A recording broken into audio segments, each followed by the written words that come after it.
ओर पर लौटा ले गया और भवन की देवड़ी के नीचे से एक सोता निकलकर पूर्व की ओर बह रहा था। भवन का द्वार तो पूर्वमुखी था और सोता भवन की दाहिनी ओर और वेदी की दक्षिणी ओर नीचे से निकलता था। तब वो मुझे उत्तर के फाटक से होकर बाहर ले गया और बाहर से घुमाकर बाहर के अर्थात पूर्वमुखी फाटक के पास पहुंचा दिया और दक्षिणी ओर से जल पसीज कर बह रहा था। जब वो पुरुष हाथ में मापने की डोरी लिए हुए पूर्व की ओर निकला, तब उसने भवन से लेकर 1000 हाथ तक उस सोते को नापा और मुझे जल में से चलाया और जल कंगनों तक था। उसने फिर 1000 हाथ मापकर मुझे जल में से चलाया और जल घुटनों तक था। फिर और 1000 हाथ मापकर मुझे जल में से चलाया और जल कमर तक था। तब फिर उसने 1000 हाथ मापे और ऐसी नदी हो गई जिसके पार में ना जा सका, क्योंकि जल बढ़कर बहने के योग्य था। अर्थात ऐसी नदी थी जिसके पार कोई ना जा सकता था। तब उसने मुझसे पूछा, हे मनुष्य के संतान, क्या तूने ये देखा है? तब उसने मुझे नदी के किनारे लौटा कर पहुंचा दिया। लौट कर मैंने क्या देखा कि नदी के दोनों तटों पर बहुत से वृक्ष हैं। तब उसने मुझसे कहा, ये सोता पूर्वी देश की ओर बह रहा है और अराबा में उतरकर ताल की ओर बहेगा और ये भवन से निकला हुआ सीधा ताल में मिल जाएगा और उसका जल मीठा हो जाएगा। जहाँ जहाँ वो नदी बहे वहाँ वहाँ सब प्रकार के बहुत अंडे देने वाले जीव जंतु जिएंगे और मछलियाँ भी बहुत सी हो जाएंगी, क्योंकि सोते का जल वहाँ पहुँचा है और ताल का जल मीठा हो जाएगा। और जहाँ कहीं ये नदी पहुँचेगी वहाँ सब जंतु जिएंगे। इसका बार करते हैं। नदी के दोनों किनारों पर भांति के खाने योग्य फलदायी वृक्ष उगेंगे, जिनके पत्ते ना मुरझाएंगे और उनका फलना भी कभी बंद ना होगा, क्योंकि नदी का जल पवित्र स्थान से निकला है। उनमें महीने महीने नए फल लगेंगे। उनके फल तो खाने के और पत्ते औषधि के काम आएंगे। ये प्रभु का वचन है, इसके पढ़िए और सुने जाने हैं। दूसरा पाठ पढ़ा जाएगा।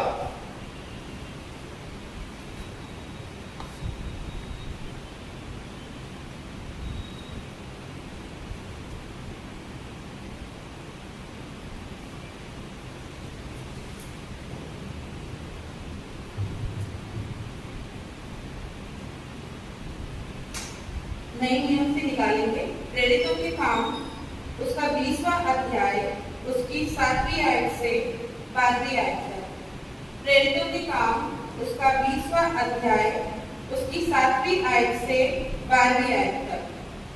सप्ताह के पहले दिन जब हम रोटी तोड़ने के लिए इकट्ठे हुए, तो पौलुस ने जो दूसरे दिन चले जाने पर था उनसे बातें की और आधी रात तक बातें करता रहा। जिस अटारी पर हम इकट्ठे थे उसमें बहुत दिए जल रहे थे और यूतुखुस नाम का एक जवान खिड़की पर बैठा हुआ गहरी नींद से झुक रहा था। तब पौलुस देर तक बातें करता रहा, तो वह नींद के झोंके में तीसरी अटारी पर से गिर पड़ा और मरा हुआ उठाया गया। परंतु पौलुस उतरकर उससे लिपट गया और गले लगाकर कहा, घबराओ नहीं, क्योंकि उसका प्राण उसी में है। और ऊपर जाकर रोटी तोड़ी और खाकर इतनी देर तक उनसे बातें करता रहा कि पांव फट गई। फिर वह चला गया और वह उस जवान को जीवित ले आए और बहुत शांति पाई। परमेश्वर अपने वचन के पढ़े जाने और सुने जाने पर आशीष दे। आमीन।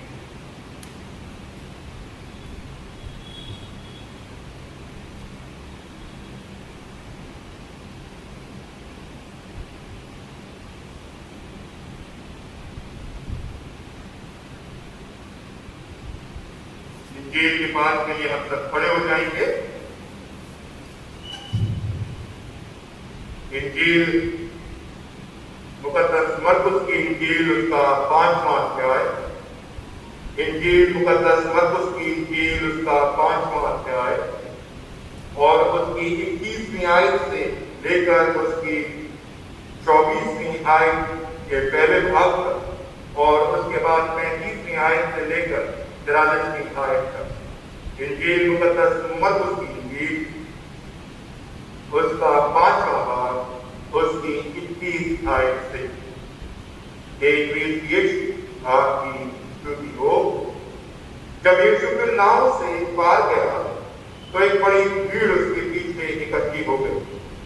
वो झील के किनारे ही था कि याईर नामक आराधनालय के सरदारों में से एक आया और उसे देखकर उसके पांवों पर गिरा और ये कहकर उससे बहुत विनती की, मेरी छोटी बेटी मरने पर तू आकर उस पर हाथ रख कि वो चंगी होकर जीवित रहे।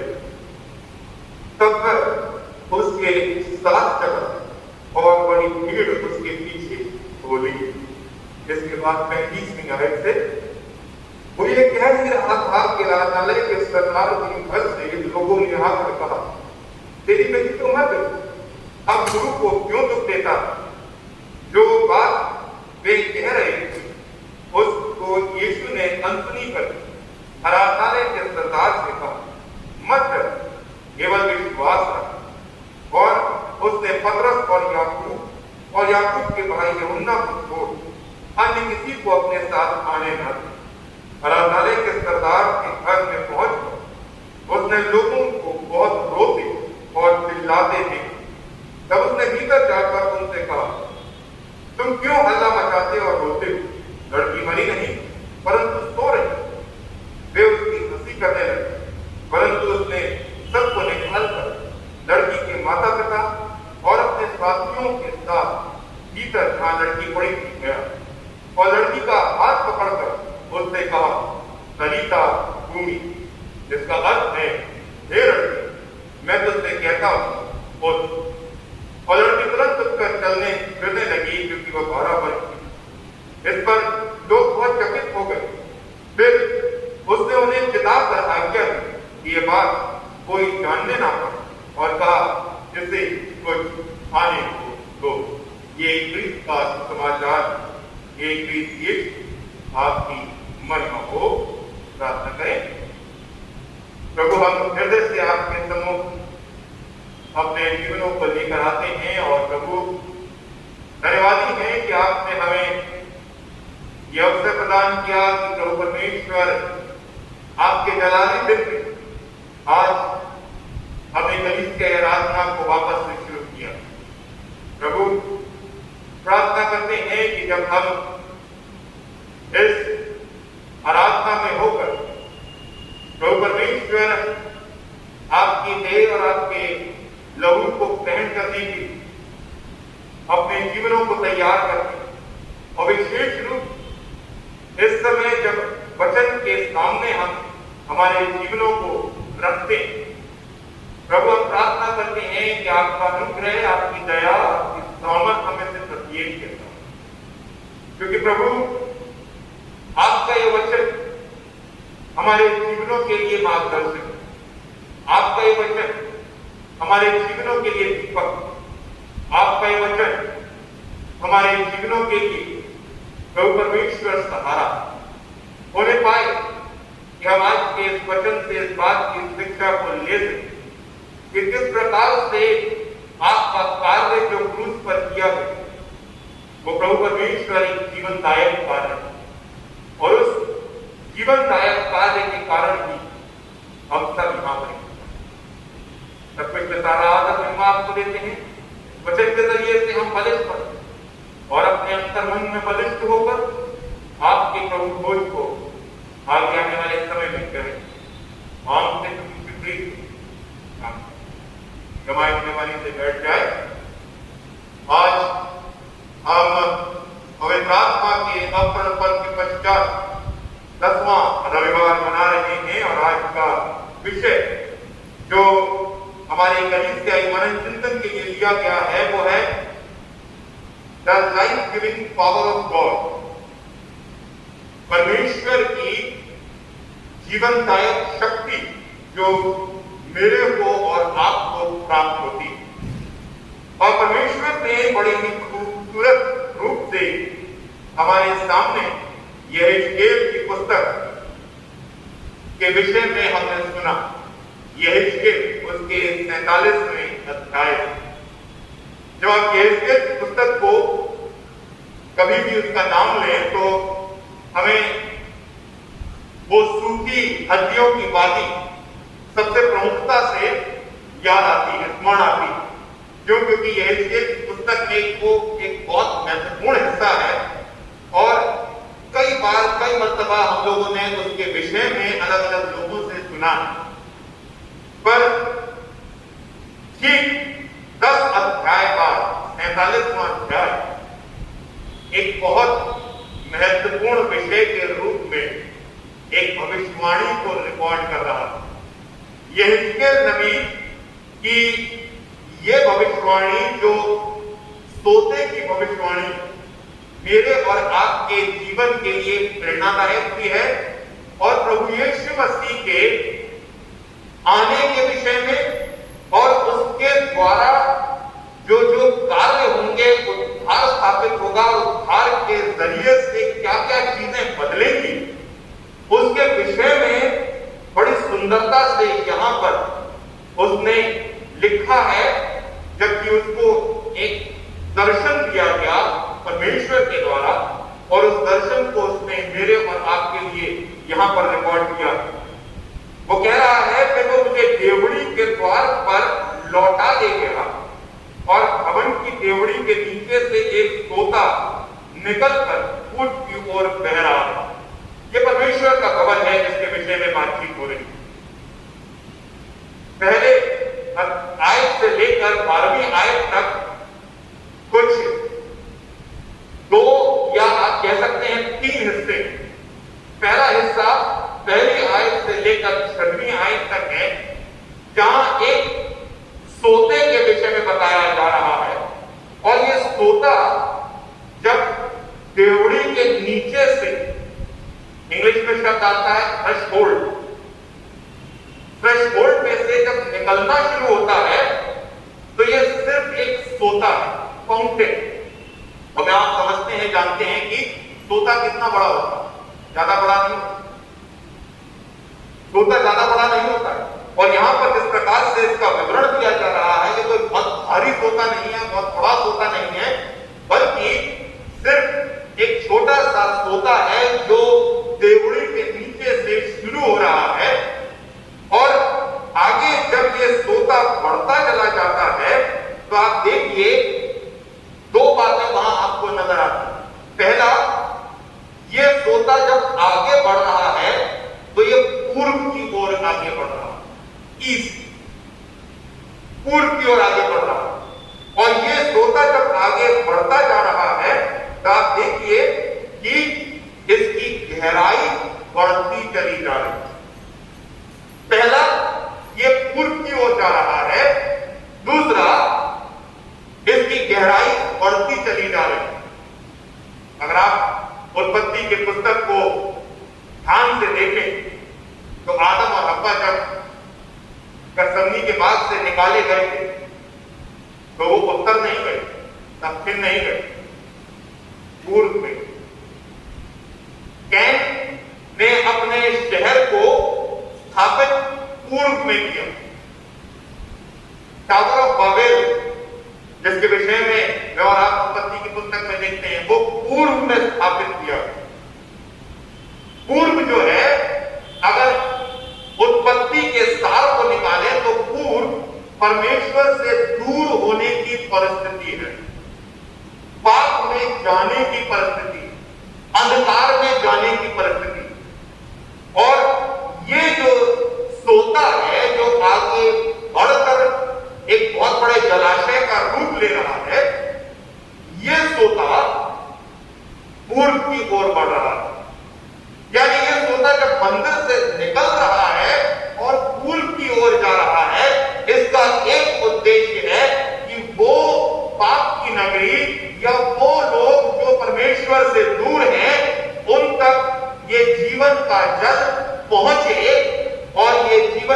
अचानक वहां बदलाव करें। और दूसरी बात जो मेरे को और आपको देखने को मिलती है वो है कि ये जैसे आगे बढ़ता है ये सोता गहरा होता चला जाता है। यह के बात को कहता है, जब मैं 1000 हाथ तीसरी आयत के आखिरी हिस्से से 1000 हाथ तक उस सोते को मापा और मुझे जल में से चलाया और जल टखनों तक। उसके बाद वो कहता है फिर उसने 1000 हाथ माप कर मुझे जल में से चलाया और जल घुटनों तक, फिर और 1000 हाथ माप कर मुझे जल में से चलाया और जल कमर तक। तब फिर उसने 1000 हाथ मापे और ऐसी नदी हो गई जिसके पार मैं ना जा सका, क्योंकि जल बढ़कर तैरने के योग्य था। हम नॉर्थ इंडिया में बहुत सारे लोग नदियों से रूबरू नहीं होते। साउथ में जाएंगे तो वहां जनरली लोग तैराक होते हैं और नदियों से रूबरू होते हैं।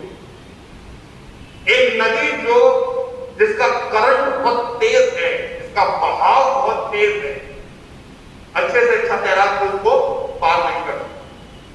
और यहां पे ये रिकॉर्ड कर रहा है आखिरी हिस्से में कि पहले तो वो मेरे टखनों पर था, फिर घुटनों पर आया, फिर कमर पर आया, फिर मेरा सिर झुक गया और अब बहाव ऐसा तेज है कि मैं इस पार से उस पार नहीं जा पा रहा हूं।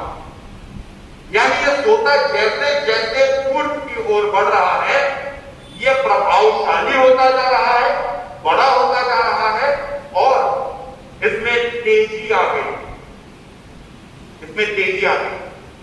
उसके बाद आप देखेंगे तो दूसरा हिस्सा शुरू होता है जो 6वें आयत से लेकर आगे बढ़ता है। और वहां पे लिखा है कि जैसे जैसे ये नदी आगे बढ़ रही है, जिस चीज को ये स्पर्श कर रही है, क्या हो रहा है, उसमें जीवन आ रहा है। और आगे जब आप और पढ़ेंगे तो आपको पता पड़ेगा कि इसके किनारों पर जब घेज के खड़ा कर दिया गया तो उसके किनारे पर वो देख रहा है कि फलदायी वृक्ष है।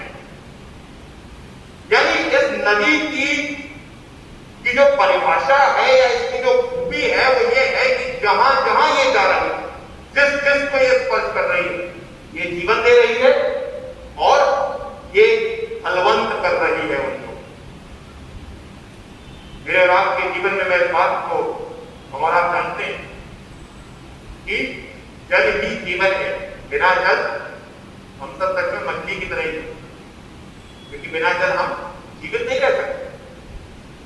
और यहां पर भी जो उदाहरण दिया गया है परमेश्वर की ओर से और जो विजन यह को दिखाया जा रहा है वो एक नदी का विजन दिखाया जा रहा है।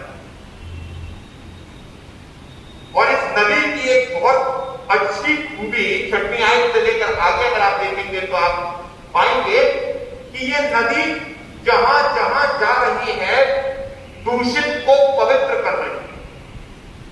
ऐसा देखने को आपको नहीं मिलेगा। कभी भी किसी अच्छी चीज और किसी बुरी चीज को मिलाएं या किसी अच्छे जलाशय या किसी बुरे जलाशय को मिलाएं तो वो अच्छा जलाशय भी धूमिल हो जाएगा। हो जाएगा कि नहीं? हो जाएगा। एक मटमैला जलाशय और एक साफ जलाशय दोनों मिला दिया जाए तो जो रिजल्ट निकल कर आएगा वो मटमैला होगा, कभी भी वो स्वच्छ नहीं हो सकता। पर यहां इस नदी की एक और बहुत बड़ी खूबी है कि जहां जहां ये जा रही है ये उसको पवित्र कर रही है। और ये और कोई नहीं, ये भविष्यवाणी उद्धार की भविष्यवाणी। ये भविष्यवाणी हमारे प्रभु यीशु क्रिस्त के लिए भविष्यवाणी। जिस को उसने छुआ वो पवित्र हो। अपवित्रता से पवित्रता अपवित्र नहीं हुई, बल्कि पवित्रता से अपवित्रता पवित्र हो गई। और यही उद्धार की सबसे बड़ी कहानी है। प्रभु यीशु मसीह यूं ही पापियों के साथ संगति नहीं किया करते।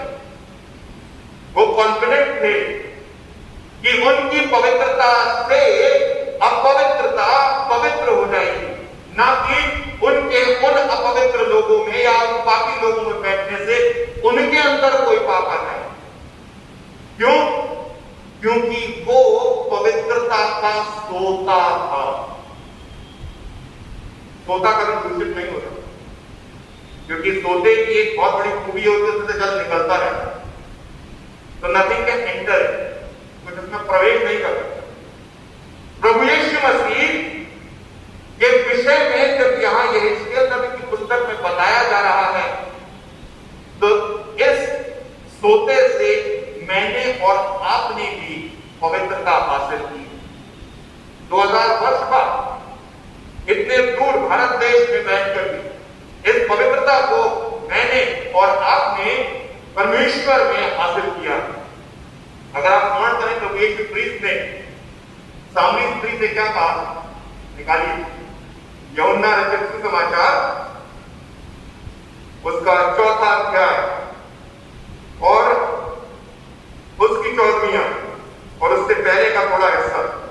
जो कोई ये जल पिएगा, यहां पर भी पानी के विषय में बातचीत हो रही है, जो कोई ये जल पिएगा वो फिर प्यासा ना होगा, परंतु जो कोई इस जल में से पिएगा जो मैं उसे दूंगा वो फिर अनंत काल तक प्यासा ना होगा, परंतु जो जल मैं उसे दूंगा वो उसमें एक सोता बन जाएगा जो अनंत जीवन के लिए उमड़ता रहेगा।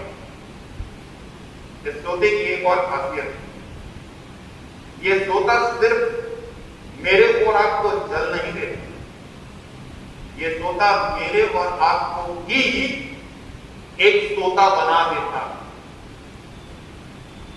एक सोता बना देता है। क्योंकि प्रभु यीशु मसीह यहां खुद कह रहे हैं कि जो कोई इस जल में से पिएगा, यानी इस अनंत जीवन में से पिएगा, वो उसके अंदर एक सोता बन जाएगा और बाहर उमड़ने लगेगा। उत्पत्ति की पुस्तक में बाकी अदन से 4 नदियां निकला करती और वो नदियां वहां बताया गया है कि वो पूरे इस विश्व को, पूरे इस वर्ल्ड को जीवन दिया करती, जहां जहां वो जाती थी निकलती। और अगर आप प्रकाशित वाक्य की पुस्तक उसके 22वें अध्याय उसकी पहली आयत में पढ़े तो वहां भी रिवर ऑफ लाइफ के विषय में लिखा गया कि वो परमेश्वर के सिंहासन के नीचे से निकलती, रिवर ऑफ लाइफ। इस नदी में मैंने और आपने इस नदी को स्पर्श भी किया है और इसको स्पर्श करने के साथ साथ इसमें मैं और आप डूबे भी हैं और मैं और आप तैरे भी, और ये मेरी और अपनी आपकी उस एनकाउंटर के जरिए से है जो मेरा और आपका प्रभु यीशु मसीह के साथ। एक परिस्थिति थी जहां यहेजकेल टखनों तक पानी में डूबा हुआ, एक परिस्थिति थी जहां वो घुटनों में डूबा हुआ, एक परिस्थिति थी जहां वो कमर तक डूबा हुआ, एक परिस्थिति थी कि वो पूरा डूबा हुआ। कब हुआ ये? जब वो इस नदी में आगे बढ़ता रहा, इस नदी में आगे बढ़ता रहा। मैं और आप प्रभु में कितना आगे बढ़े ये मेरे ऊपर आप देखने क्या, क्योंकि मेरी परिस्थिति, जो मेरी सबमर्ज परिस्थिति है, डूबी हुई परिस्थिति है, वो मेरे को समझाएगी, बताएगी कि मैं प्रभु में कितना आगे बढ़ सकता हूं। बहुत सारे ऐसे विश्वासी हैं जो अभी भी टखनों तक ही डूबे हुए, और बहुत सारे ऐसे विश्वासी हैं जो इस नदी में तैर रहे हैं। मैं और आप कौन से विश्वासी? क्योंकि प्रभु यीशु मसीह विषय के अनुसार क्या है? एक लाइफ गिविंग पावर है, जीवनदायक शक्ति है जो परमेश्वर के उस जीवन को बता रही है जो उसने मेरे को और आपको दिया। ये अनंत जीवन या ये नदी जिसमें मैं और आप डुबकी लगा रहे हैं या टखनों तक डूबे हुए हैं, ये मुझे वैलिडेट करेगी कि क्या मैं सोता बन सकता हूं कि मेरे जरिए से परमेश्वर की वो ताकत जो जीवनदायक ताकत है दूसरों तक पहुंचाई जा सकती है या नहीं।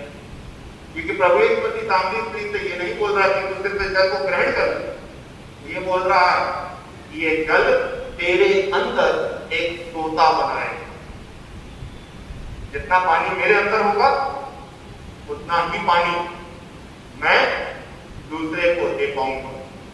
अर्थ ये है कि जितना मैं प्रभु में डूबा हुआ हूंगा उतना ही मैं सामने वाले को प्रभु के उस जीवन के जल का दर्शन करा पाऊंगा, उसकी समझ दे पाऊंगा। तो ये बात मेरे और आपके स्वयं के आकलन के कि मैं और आप इस विषय में क्या, क्योंकि जल तो बह रहा है और उसने एक सोते से लेकर एक विशाल जलाशय का रूप ले लिया। पर मैं क्या ये चुनता हूं कि मैं अभी भी किनारे पर खड़ा रहना चाहता हूं या उस जल में डूबकर परमेश्वर को अपना पूरा कंट्रोल देना चाहता हूं और अपने जीवन से दूसरों के जीवन को आशीषित करना चाहता हूं। ये चॉइस मेरे और आपके आइए अपना महान जीवित सामर्थ्य परमेश्वर, हम हृदय से आपका धन्यवाद अर्पित करते हैं। आपकी तमाम प्रभु बड़े सुंदर रूप में आपने आज पुराने नियम के पाठ में हमें अपने उस बड़े और विशाल उद्धार की कहानी को सुना। और प्रभु इस उद्धार की कहानी में आपने हमको ये भी बताया कि हमारा इस उद्धार की कहानी में क्या बेनिफिट है और हमारा इस उद्धार की कहानी में क्या रोल होने पाए। प्रभु परमेश्वर हम सिर्फ बेनिफिट को प्राप्त ना करें बल्कि अपने रोल को भी दिखाएं, क्योंकि प्रभु आप चाहते हैं कि हम में से प्रत्येक अपने जीवनों में इस नदी में आगे बढ़ते चले।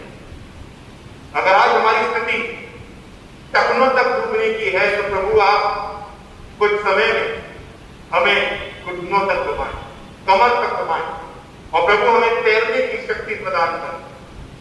और प्रभु परमेश्वर आप में हमें सोता बने कि दूसरे लोग हमारे जीवनों से आशीष प्राप्त करें। सब कुछ में सारा आदर महिमा आपको देते हैं, तो अपने आप को आपके आप समर्पित करते हैं, मांगते प्रभु से प्रेरित। हाँ,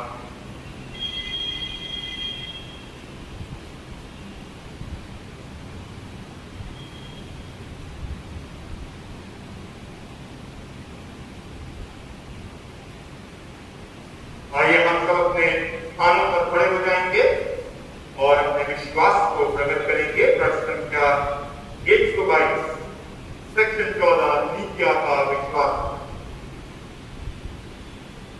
हम एक परमेश्वर सर्वशक्तिमान पिता का विश्वास करते हैं। वह स्वर्ग और पृथ्वी का समस्त वस्तुओं का करता है। हम एक प्रभु यीशु क्रिस्त पर विश्वास करते हैं और परमेश्वर का इकलौता सर्वों से पहले प्रकाश में उत्पन्न परमेश्वर से परमेश्वर, ज्योति से ज्योति, सत्य परमेश्वर से सत्य परमेश्वर, रत्न नहीं तो उत्पन्न, उनका पिता का तत्व एक, उन्हीं के द्वारा सब वस्तुएं बनी। हम मनुष्यों के लिए हमारे भाग्य में वह स्वर्ग से उतरा है, पवित्र आत्मा की सामर्थ्य और पानी मरियम की बहन और मनुष्य मैं क्रूस लाक्रूस के शासन वो हमारे लिए क्रूस पर चढ़ाई, उन्होंने दुख होगा वह मरे और बाढ़ और विचार के कथन के अनुसार वह 30 दिन वह सब पर चढ़ और पिता की दाहिनी ओर विराजमान, वह जीवितों और मृतकों का न्याय करने महिमा के साथ फिर आई और उनके राज का कभी अंत ना हो। हम पवित्र आत्मा पर विश्वास करते हैं, वह प्रभु और जीवन दाता, वह प्रभु पिता को पुत्र निकलता, पिता और पुत्र के साथ उसकी आराधना और स्तुति की जाती है। नबियों के द्वारा बोला, हम एक पवित्र सौदा को प्रेरित कर इसके पर विश्वास करते और पापों की क्षमा के लिए बपतिस्मे को मानते हैं। हम मृतकों के पुनरुत्थान की और आने वाले युग की जीवन की ठीक करते हैं। आमीन। हमारे समझ में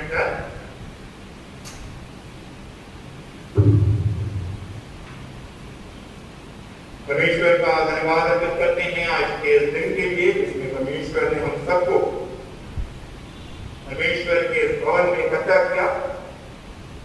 और सच में काफी लंबे समय के बाद खुशी हो रही है कि हम रविवार के दिन जैसा हम सब को सिखाया गया है, बताया गया है कि हम परमेश्वर के भवन तक आए और ये रास्ता करें तो हम आज कर सकें।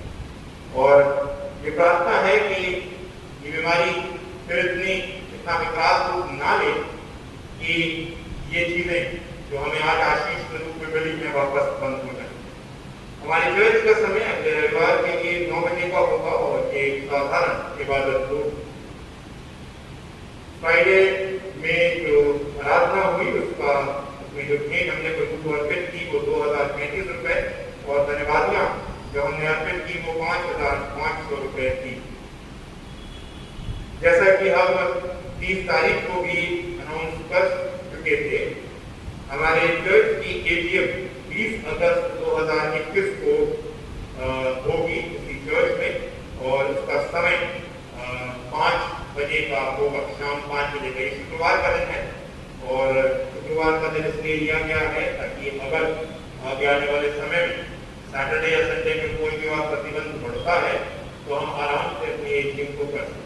तो इस एटीएम को हम 20 अगस्त शुक्रवार के दिन, शुक्रवार के रोज शाम को 5 बजे यही चर्च में करेंगे। इसका पहला नोटिस 30/7/2021 को दिया जा चुका है। 30/7/2021 यानी परसों हम लोग कमेटी के रूप में मिले और वहां पर हमने कुछ बातों का चयन किया है जिसके विषय में मैं आपको अवगत कराना चाहता हूँ। पहला, हमारे सामने चर्च के सामने जो फर्श है, कमेटी ने ये इच्छा जाहिर की कि हम उस फर्श को थोड़ा एलिवेट करें और वो फर्श काफी टूटा हुआ है, जहाँ पर कई बार लोगों का पैर चलते चलते मुड़ गया है। तो ये इच्छा जाहिर की गई है कि इसको ऊंचा किया जाए ताकि बरसात के समय में पानी ना भर सके और साथ ही साथ इसी के साथ साथ और भी जगहें जो थोड़ी सी शैलो है उनमें भी हम काम करेंगे ताकि हमारा जो चर्च है वो सुंदर बन सके। तो इसका जो फर्श है इसका पत्थर बदला जाएगा, साथ ही साथ इसको ऊंचा किया जाएगा और गार्डन का एरिया थोड़ा कम किया जाएगा ताकि वहां पर खड़े होने की जगह हो सके। तो इस सब कार्य के लिए हम चाहेंगे कि आप अपने योगदानों को परमेश्वर के भवन के सम्मुख लेकर आए और इन योगदानों को आप जब देंगे तो विशेष रूप से अगर आप इसको चंदे में डालते हैं एनवलप के जरिए से तो या फिर आप उसको हिस्ट्री में आकर हमको देते हैं, कृपया करके इस बात को जरूर नोटिफाई कीजिए कि ये हम इस कॉज के लिए दे रहे हैं। ठीक है, इस बात को आप समझें कि जब आप इस हेड में पैसा दे रहे हैं तो आप इस बात को बताएं कि हम ये पैसा आगे के चर्च प्रोजेक्ट के लिए दे रहे हैं और हमारा पैसा किसी बात के लिए इस्तेमाल किया जाए। तो इस बात को कृपया नोटिफाई करें कि आपका कोई भी भुगतान जो आप ये सोचते कि आप इस प्रोजेक्ट के लिए डाल रहे हैं पर आपने चंदे की थैली में डाल दिया तो हम नहीं समझ पाएंगे कि आपने उस बात को स्वीकार नहीं डाला, तो हम उसको जनरल तरीकों से इस्तेमाल करते हैं। तो इस बात की त्रुटि ना हो, इस बात को आप जरूर से ध्यान में रखें। साथ ही साथ हमने कुछ 41,000 रुपए के करीब हमारा पैसा था जो गुल्लकों से आया, आपको स्मरण हो। मैं जरूर जानता हूं कि हम कोविड काल में चल रहे हैं और बहुत सारे तरीकों में होकर आगे का समय हम नहीं जानते फाइनेंस किस प्रकार से होंगे, पर एक चीज हमने जरूर सीखी है, मैंने सीखी है और मैं चर्च को भी इस बात को सिखाना चाहता हूँ। खुशी है कि पास्टर कमेटी की इस बात को अग्रसर की कि जो पैसा हमने जिस कार्य को कहकर यहाँ चर्च में लिया, यानी हमने गुल्लक के जरिए से जो पैसा लिया था उसको हमने बोला था कि ये हम चर्च के किसी नीडी व्यक्ति की चैरिटी के लिए इस पैसे को इस्तेमाल करें। तो उसके लिए हम एप्लीकेशन इनवाइट करते हैं। कोई भी व्यक्ति जो हमारे चर्च का है या उसको आप जानते हैं वो एप्लीकेशन हमको दे सकते हैं और ये जो पैसा है और बड़ा पैसा नहीं है पर जब आया है तो हम उसको विधिवत रूप से इस्तेमाल करना चाहेंगे। ये पैसा हम 3 कैटेगरी में हेल्प में देंगे। या तो कोई ऐसा व्यक्ति जिसका कोई मेडिकल ट्रीटमेंट चल रहा है और वो अपनी दवाई का खर्चा नहीं उठा पा रहा है या ट्रीटमेंट उसको हम हेल्प करेंगे। हेल्प का मतलब ये नहीं है कि पूरी है, पार्शियल है। शायद हम उसको 2000 रुपए ही दे सकें अपनी क्षमता के अनुसार, या 5000 रुपए दे सकें, एक एग्जाम्पल दे रहा हूं। और एजुकेशन हेल्प एक दूसरी कैटेगरी है, यानी कोई बच्चा जो किसी स्कूल में है, अपनी फीस नहीं जमा कर पा रहा है, किसी कोर्स को उसने लिया है, वहां वो स्ट्रगल कर रहा है, ऐसे बच्चे की हेल्प। और तीसरा, कोई ऐसा व्यक्ति है जिसने अपने जॉब को खोया है और उसके पास घर में खाना खाने को भी पैसा नहीं, राशन के रूप में हम ये तीसरी हेल्प दें। तो इस बात को ध्यान दें, मेडिकल हेल्थ, एजुकेशनल हेल्थ और राशन की हेल्प हम देंगे। पर ये सारी हेल्प मार्केट कमेटी के बात को बहुत स्ट्रिक्टली मॉनिटर कर रहे हैं हम लोग कि ये कोई भी हेल्प हम कैश में नहीं देंगे। हम आपको ये हेल्प आपकी एप्लीकेशन, आपकी जरूरत के अनुसार दवाई के रूप में देंगे, प्रिस्क्रिप्शन आपसे ले लेंगे, दवाइयों के रूप में देंगे, या अगर हॉस्पिटल में एडमिट है तो हॉस्पिटल में जाके आपके नाम पर पैसा हम जमा कर देंगे। अगर हम एजुकेशन है तो हम स्कूल, यूनिवर्सिटी में जाकर आपकी फीस जमा कर देंगे। अगर राशन है तो राशन का पैकेट आपके घर पर, पर हम कैश में कोई भी पैसा नहीं देंगे। तो इस बात को कृपया ध्यान रखें। और इसके लिए हम एप्लीकेशन आज से, पहली अगस्त है, 1 महीने तक का समय हम दे रहे हैं, यानी 31 अगस्त तक ये एप्लीकेशन हमको दी जा सकती है। 31 अगस्त के बाद स्टेट कमेटी ने ही एक चैरिटी कमेटी बनाई है। 31 अगस्त के बाद हम एप्लीकेशन को हम रिव्यू करेंगे और फिर हम डिसीजन अपना बताएंगे आप लोगों को, या किन लोगों को हेल्प करेंगे। तो ये पूरा प्रेस्क्राइब प्रोसेस है, जिसको अगर आप अभी मेरे कहते हुए ना समझ सके हो तो वैसे ही आकर मुझसे समझ ले। और इसकी एप्लीकेशन आज से लेकर 31 अगस्त 2021 तक आप मिस्टर महेंद्र गबन को सबमिट करेंगे। आप मिस्टर महेंद्र गबन को इस एप्लीकेशन को सबमिट करेंगे। कृपया करके इस बात को जरूर से ध्यान में रखें, क्योंकि कई बार ऐसा होता है इस महीने मुझे बाहर भी जाना है, कुछ मीटिंग्स भी हैं, उनको भी अटेंड करना है, तो ऐसा हो सकता है कि आप मेरे पास आए तो मैं ना मिलूं। तो इसलिए मैं इस बात को कह रहा हूँ कि आप सेक्रेटरी को इस एप्लीकेशन को दे सकते हैं ताकि हम उनको वहां से रिसीव करें। Thank you so much. परमेश्वर आपको आशीष दे। आइए ये समय होगा कि हम प्रार्थनाओं में एक ग्रुप में अपने निवेदनों को प्रभु के सम्मुख रखें। पांच दिवस परमेश्वर, हम हृदय से आपका धन्यवाद अर्पित करते हैं इस दिन के लिए। प्रभु धन्यवादी है कि आपने अपने अनुग्रह भरे हाथ को हमें से प्रत्येक के ऊपर रखा। प्रभु हम अपने आप को, कलीसिया को, सबको परिवार सहित आपके सम्मुख लेकर प्रार्थना करते हैं कि प्रभु जिस प्रकार से आपकी सुरक्षा अब तक हम सबके जीवनों के साथ बनी, आगे भी आप निरंतर हमारी सुरक्षा को पाएंगे। प्रभु हम प्रार्थना करते हैं कि आप अपने अनुग्रह, अपनी दया, अपने सामर्थ्य को हमारे जीवनों को इस प्रभु परमेश्वर लिमिटेड समय में इस्तेमाल करें। जैसा हमने वचन सुना है कि हम हमारा जीवन एक सोते का फॉर्म दे सके और हम अपने जीवन के जरिए से प्रभु की आशीष, उसके नूर, उसके नाम, उसके सुसमाचार दूसरों तक। प्रभु हम सारा आदर और सारी महिमा आपको देते हैं। विशेष रूप से धन्यवादी कि आपने हमें फिर से संडे सर्विसेज को रिज्यूम करने का मौका। प्रभु आगे की चर्च प्रोजेक्ट, आगे की तमाम बातें जो प्रभु परमेश्वर हमारे कलीसिया में हम आपके हाथों में प्रार्थना करते हैं कि आपके अनुग्रह भरा हाथ उन सब। विशेष रूप से प्रभु हम हर एक बीमार को आपके सम्मुख लेकर, हर एक बुजुर्ग को आपके सम्मुख लेकर, प्रभु अपने शिफा को आप उन तक पहुंचाने वाले, प्रभु उससे छिले हुए हाथ के जरिए, उस सामर्थ के जरिए वो प्रभु परमेश्वर आपके उस अनुग्रह, आपको उस शिफा को। और प्रभु विशेष रूप से हमारे कलीसियाई बच्चों को आपके हाथों में देते, जिन्होंने प्रभु परमेश्वर अपने 10th के एग्जामिनेशंस को उत्तीर्ण किया, 12th के एग्जामिनेशंस को उत्तीर्ण किया।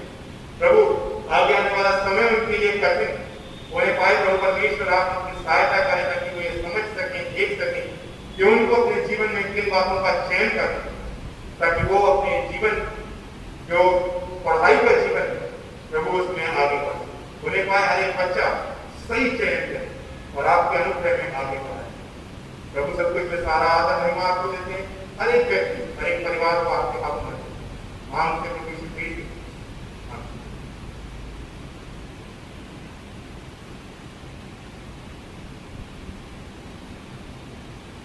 एक और अनाउंसमेंट है जो मिसेस अल्फा विल्फ्रेड की ओर से रिक्वेस्ट है कि उनका स्कूल जो है सेंट जॉन्स यूनिट 2, ये धन्यवादी भी उनकी ओर से की गई थी कि सेंट जॉन्स यूनिट 2 को एफिलिएशन मिल सका है और इस साल वो अपने 9th क्लास के बच्चों के एडमिशन को कर रहे हैं। तो कृपया करके अगर आपके भी संज्ञान में कोई बच्चे हों जिसका एडमिशन अभी तक नहीं हुआ है, ये मैं गर्ल चाइल्ड के लिए बोल रहा हूँ, लड़कियों के लिए बोल रहा हूँ, आप उन सबको इस स्कूल के विषय में बता सकते हैं या आपके खुद के बच्चे हैं तो आप उनका एडमिशन स्कूल में करा सकते हैं। Thank you.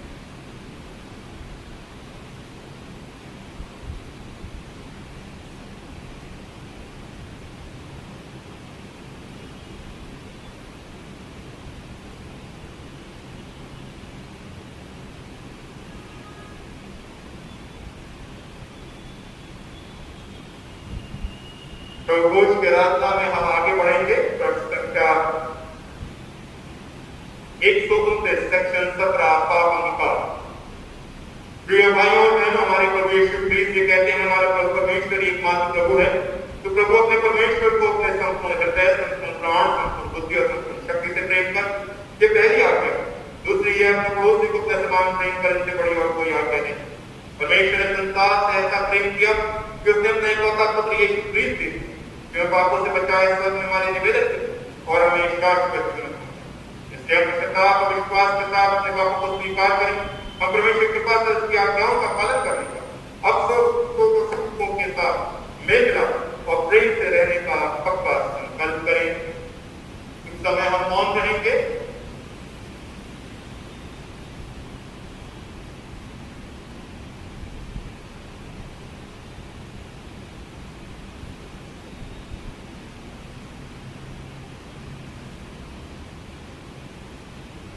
साथ साथ प्रार्थना करें। हे सर्वशक्तिमान परमेश्वर, हमारे स्वर्गीय पिता, हमने मन, वचन और कर्म आपके विरुद्ध और एक दूसरे के विरुद्ध पाप किया। हमने अपने अज्ञान पर दुर्बलता के कारण और जानबूझकर बुराई की और भलाई करने में असफल रहे। इन सब पापों के लिए हम सचमुच हैं और अंतरण से पश्चाताप करते हैं। आपके पुत्र प्रभु यीशु मसीह ने हमारे अपने प्राण उन्हीं के कारण जो पाप किए उनको क्षमा की भविष्य में नया जीवन पाकर सदा आपकी सेवा करें, ताकि आपके पवित्र नाम की महिमा हो। आमीन। सर्वशक्तिमान परमेश्वर उन सबको क्षमा करता है जो एक दूसरे को क्षमा करता सच्चे पश्चाताप करते हैं। वह हम सब पर दया करें, सबके पापों को क्षमा करें, उनसे छुटकारा सब भले कामों उनको सफल करे और शाश्वत जीवन बनाए हमारे प्रभु यीशु मसीह के द्वारा। आमीन। परमेश्वर का धन्यवाद हो। हम सब मिलकर मसीह की देह हैं। हम सब ने एक आत्मा द्वारा एक बपतिस्मा लिया है। हम ऐसे कारण जिनसे शांति मिलती और एक दूसरे का निर्माण। प्रभु की शांति सदा आपके साथ रहे। आइए हम परमेश्वर की हम साइड में और प्रभु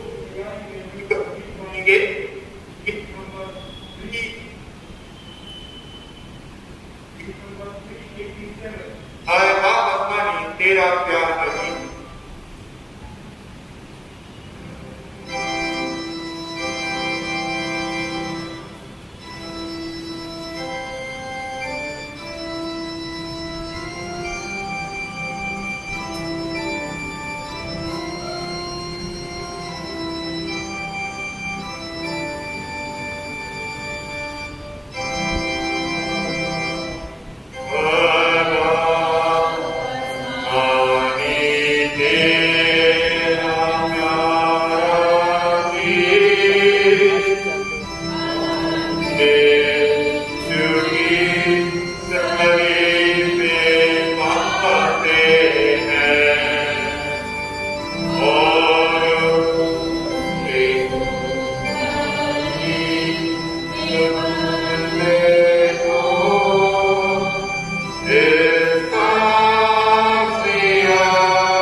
सेवा के लिए अर्पित कर साथ साथ प्रार्थना करें। सर्वशक्तिमान परमेश्वर संसार के सृष्टिकर्ता सब वस्तुएं से प्राप्त होती हैं और आपकी इस संपत्ति में से हम आपको भेंट चढ़ाते हैं। हम आपसे विनती करते हैं कि आप इस दान को और इन भेंटों को अपने नाम की महिमा और अपने लोगों की भलाई के लिए स्वीकार कीजिए। प्रभु यीशु क्रिस्त के द्वारा आमीन। समाज में मन से बैठ जाए।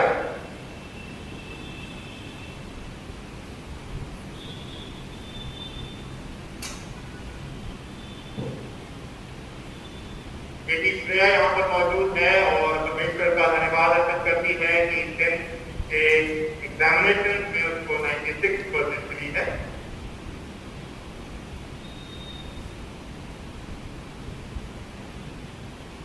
बेटा पहले परमेश्वर को धन्यवाद अर्पित करता है कि अंत में बच्चों के लिए और धन्यवाद के विषयों के लिए परमेश्वर के सब मान प्रभु हम धन्यवादी हैं आपकी तमाम आशीषों के लिए और विशेष रूप प्रभु बेटी श्रेया और बेटी बहन को आपके हाथ में जबकि प्रभु परमेश्वर इन दोनों बच्चों ने अपने 10th के एग्जामिनेशन को न सिर्फ पास किया बल्कि अच्छी परसेंटेज को भी प्राप्त। प्रभु परमेश्वर हम प्रार्थना करते हैं कि सच में आप अपनी अगुवाई का हाथ आपने उस बुद्धि के हाथ को आप प्रभु परमेश्वर निरंतर इन बच्चों को बनाते हैं। प्रभु हम धन्यवाद देते हैं कि प्रभु इस पूरे समय में जबकि प्रभु इस पूरे पर पढ़ाई लिखाई सही प्रकार से नहीं होती, बहुत सारे उतार चढ़ाव बच्चों के जीवनों में शिक्षा के रूप में आए। प्रभु उस सब कि आपने ऐसे प्रावधान दी कि प्रभु परमेश्वर हुआ और परमेश्वर प्रभु प्रार्थना करते हैं कि आप सच में अपनी अगुवाई अपनी दया निरंतर इन बच्चों पर विशेष रूप श्रेया पर और प्रभु परमेश्वर बहन पर रखना। प्रभु धन्यवाद देते हैं धन्यवाद की भेंटों के लिए जो उन्होंने आपके सम्मुख अर्पित की है और प्रार्थना करते हैं कि निरंतर आपकी बुद्धि का आप जीवनों के मन मस्तिष्क पर बना रहे ताकि ये आगे जब इस बात का चयन करेंगे कि इन्हें कौन सी स्ट्रीम को लेना है, किस रूप में होकर अपने जीवन को शिक्षा के क्षेत्र में आगे बढ़ाना। प्रभु आप इनके निगहबान हो, आप इनके मार्ग से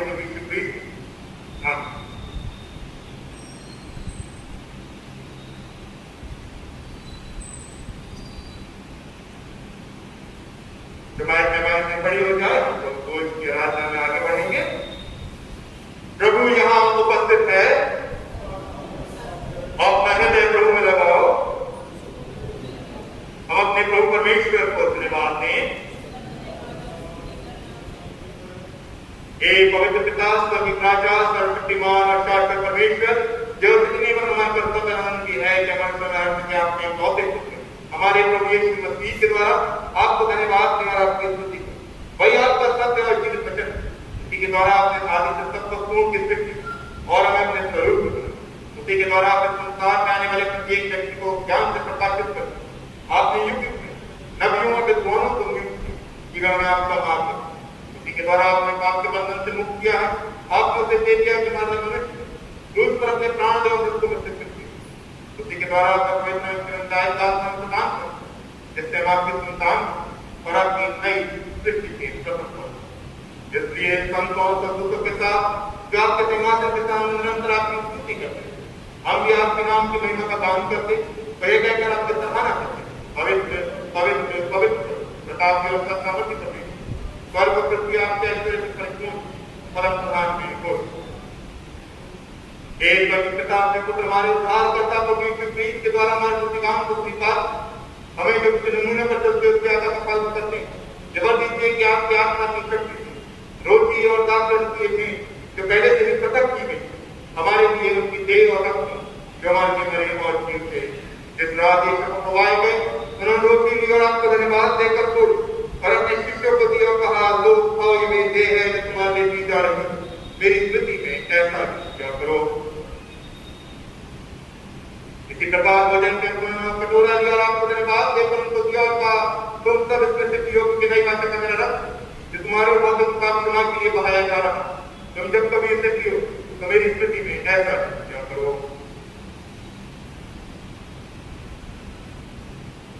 आइए हम आगे की प्रार्थना को साथ साथ करें। प्रीत हमारे बड़े प्रीत जीवते हैं प्रीत पिलाएंगे इसलिए हे दयालु पिता क्योंकि हमारे महापुरुष के द्वारा धन्यवाद अनुस्मृति के हमारे ध्वनि को स्वीकार कीजिए जब आपकी ईश्वरी महिमा की उपस्थिति में हमें पवित्र उपहारों को खाते और पीते जब आप अपने प्रेम से प्रोत्साहित कीजिए और अपने पुत्र हमारे प्रभु यीशु मसीह के देश में बच सके उसी के साथ उसकी मसीह के द्वारा पवित्र आत्मा की सामर्थ हे सर्वशक्तिमान पिता उन सबके साथ पृथ्वी पर आपके सम्मुख उपस्थित रहते हैं हम आपकी आराधना करके और अनुस्तुति का यकीन करते हैं।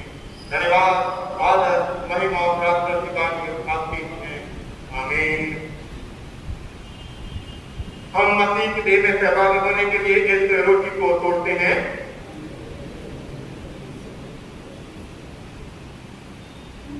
त्यागियों के द्वारा या ताकीद के द्वारा जो मसीह के रक्त को देखते हैं जिस पर हम आशीष मांगते हैं मसीह के रक्त में सहभागी होते हैं।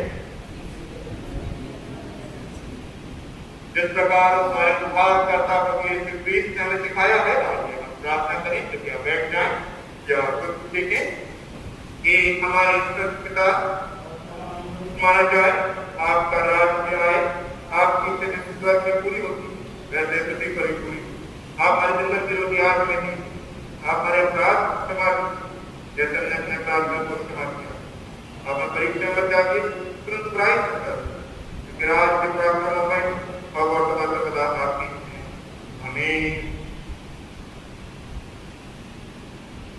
तीन प्रवेश प्रार्थना साथ साथ करें हे दयामय प्रभु हम अपनी धार्मिकता करें बल्कि आपकी बड़े को हत्या को बढ़ सके आपकी मेज के पास आने का साहस कर हम तो इस योग्य नहीं कि आपकी मेज पर निकलते होंगे पर आप वही प्रभु हैं जिनका स्वभाव बता दिया करना एक पल हम तो ये कि आपके प्रिय को प्रीत की दे और क्या कौन ऐसा करेंगे कि हमारी देह और आत्मा जो पाप से शुद्ध होगी बल्कि अमूल्य देह और रक्त से शुद्ध और हम में और सदा सर्वदा सेवा धन्य है मेरे प्रभु के नाम में आता है परम प्रधान में कुछ एक परमेश्वर के मेघ ने हम पर दया एक हमारे पापों का बोझ हम पर दया ये संसार के मुक्ति हमें अपनी शांति प्रदान कीजिए।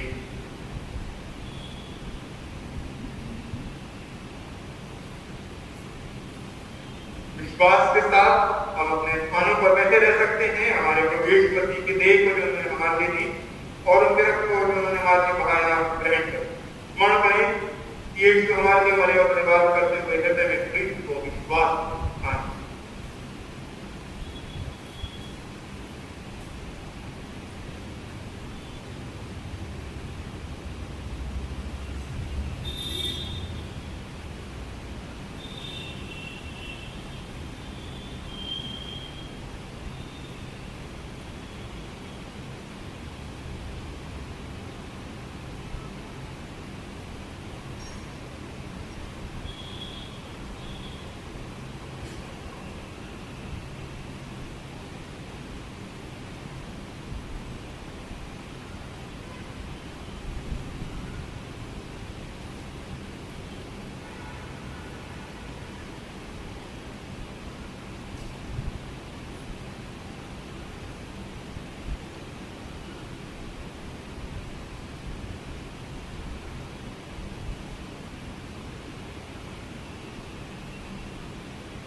प्रभु यीशु ने कहा, मैं दाखलता हूँ और तुम शाखाएं।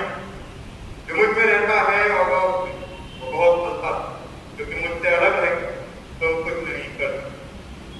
हमने इस पवित्र साक्रामेंट को विश्वास के साथ ग्रहण किया, जिससे हम परमेश्वर को धन्यवाद। हम की पहली प्रार्थना साथ साथ करें कि सर्वशक्तिमान परमेश्वर, हम आपको धन्यवाद देते हैं कि आपने अपने पुत्र यीशु मसीह के देह और अपने आत्मिक भोजन से रचे, हम उन्हीं के द्वारा अपने आप को जीवित बलिदान होने के लिए आपके संग कर सकते हैं। वर्दी की जब आपके पवित्र आत्मा के सामर्थ्य से परिपूर्ण यहाँ से बिताओ और अपने जीवन तथा सेवा करो और समय आपकी मन को प्रकट करें। आमीन। परमेश्वर की शांति जो सारी समझ से परे है, परमेश्वर के पुत्र हमारे प्रभु यीशु मसीह के ज्ञान और प्रेम में आपके हृदय विचारों को सुरक्षित रखे और सर्वशक्तिमान परमेश्वर पिता, पुत्र और पवित्र आत्मा की आशीष आप पर और आपके साथ सदा सर्वदा